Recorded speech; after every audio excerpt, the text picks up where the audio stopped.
मैं चाहता हूं ये दर्द बढ़े।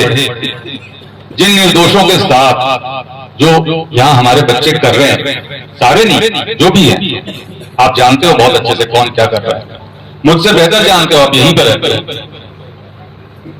उन निर्दोषों के साथ जो हो रहा है उसका दर्द आप तक पहुंचना चाहिए।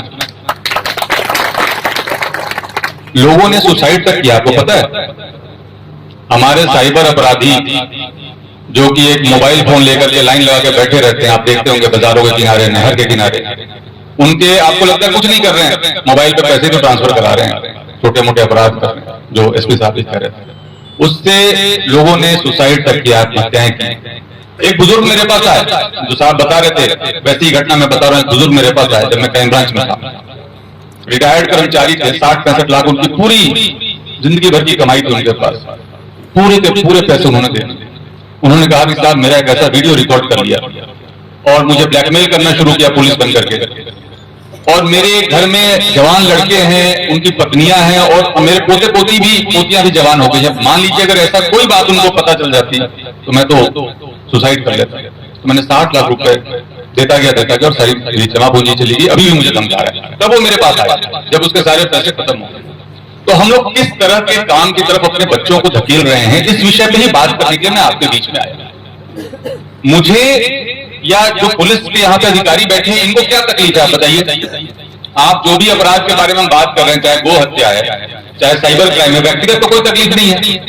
हम आपकी तकलीफ के लिए आपके बीच में आए हैं, ये आपको समझना पड़ेगा। मैं डीप के एक नागरिक के तौर पे आपके बीच में आया हूं, क्योंकि आप देख रहे हो आपके बच्चे खराब हो रहे हैं। वो खराब बच्चे आपकी महिलाओं को खराब कर रहे हैं, आपके पड़ोस में जो लड़कियां उनको खराब कर रहे हैं, जैसा आप बता रहे थे।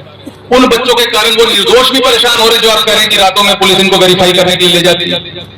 तो उसकी जड़ में तो जाना पड़ेगा ना, कि आखिर ये उद्भव कहां से हो रहा है, उत्पन्न कहां से हो रहा है, और उनके लिए हम क्या कर रहे हैं। अगर हाथ उठा करके हम यहाँ पे पूछे कि कितने लोगों ने खुद साइबर क्रिमिनल्स की सूचना पुलिस तक जाके दी है, तो शायद यहाँ 5-10 से ज्यादा लोग हमें नहीं मिल पाएंगे। हम आगे बढ़ के उनके बारे में नहीं बताते।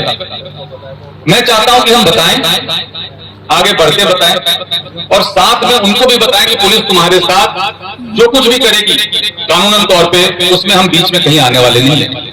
आप ये सोचो कि सरपंच साहब बचा लेंगे, प्रधान साहब बचा लेंगे, कोई जनप्रतिनिधि बचा लेगा, कोई प्रभावशाली व्यक्ति बचा लेगा, तो वो गारंटी तो मैं एसपी साहब और अपनी तरफ से दे रहा हूं आपको कि कोई नहीं बचा पाएगा। और मैं इसलिए भी आपके बीच में आया कि मैं ये आपको बताऊं कि मेवात जिस चीज के लिए जाना जाता था, हसन खां मेवाती के नाम पे मेवात का कितना सम्मान है, यही नहीं पूरी दुनिया में सम्मान है। और जो बता रहे थे एक भाई साहब मेरे यहाँ पे, कितना ब्रेन है यहाँ पे। यहाँ के आप मैकेनिक्स को देख लीजिए, यहाँ के ड्राइवर्स को देख लीजिए, इवन जो अपराध कर रहे हैं उसमें भी अगर आप केवल उसके ब्रेन के पार्ट को देखो, टेक्निकल पार्ट को देखो, तो कितने शार्प हैं बच्चे हमारे, और उनको हम सही दिशा नहीं दिखा पा रहे। जिम्मेदारी किसकी है? आपकी और हमारी। तो हम बीच में बैठ करके ये बात तो करें कि हम इनको कोई दिशा देना भी चाहते कि नहीं देना चाहते।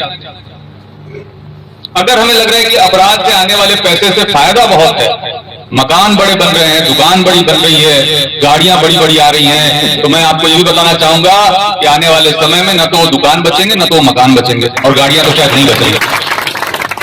एक एक काम पीछा करेंगे। बुलडोजर चलेगा, बुलडोजर चलेगा, अपराधियों के घरों पे चलेगा, 100% चलेगा।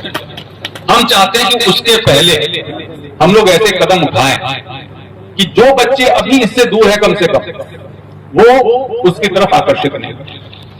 आप बताएं कि पुलिस कितनी सख्ती कर रही है और कितनी सख्ती करने वाली है। इसलिए मैं आपके बीच में आया, और मैं किसी भी तरीके से किसी का नुकसान, किसी का बुरा नहीं चाहता। जो शिकायतें थी कि साहब हमें वेरिफिकेशन के नाम पे परेशानी होती है, कतई हम नहीं चाहते। हम क्यों चाहेंगे? आप सोचिए, जब पुलिस किसी के घर में घुसती है तो वहां की महिलाओं की क्या स्थिति होती है, आप सोचिए जरा। जो माताएं होती हैं वहां पे, जो बहनें होती हैं, वो किस तरीके से बेचारी अपनी इज्जत को बचा के कहीं किसी कोने में दुपक रही होती है, छुप रही होती है। क्या देख के अच्छा लगता है हमें? बिल्कुल भी नहीं लगता। लेकिन वो जो नालायक जिसके कारण ये स्थिति आ रही है, उसको पकड़ के, कान पकड़ के हम कभी पुलिस को देके आ रहे हैं क्या? इसके लिए मैं आपके बीच में मैं ये अपेक्षा करता हूं कि आज के इस बैठक, इस मीटिंग में हम ये तय करके उठे कि जो लोग भी हमारी पूरी कौम को खराब कर रहे हैं, जो लोग भी हमारी पूरी नस्ल को खराब कर रहे हैं और पूरे देश दुनिया में हमारी बदनामी करा रहे हैं मेवात के नाम पे, उस बीमारी को हम यहां से दूर हटा कर रहेंगे। गो हत्या और गो तस्करी आप बता रहे हैं कि 80% कम हो गई, 90% कम हो गई, बहुत खुशी की बात है। गो हत्या के पक्ष में भी कई लोग अपने तर्क दे जाते हैं। कभी कभी कई बार आपने सुने होंगे कुछ ऐसे भी ख्यालात रखने वाले होते हैं, देश विदेश के होते हैं, कई बार भारत के नहीं होते, कि भाई खान पान की सबको छूट है, कपड़े पहनने की सबको छूट है। ठीक है, छूट है, लेकिन जो इस देश का कानून है, जो इस देश का संविधान है, जिसके कारण हम लोग को आजादी के साथ रहने की ताकत मिली है, अधिकार मिला है, क्या हम उस कानून को नहीं मानते?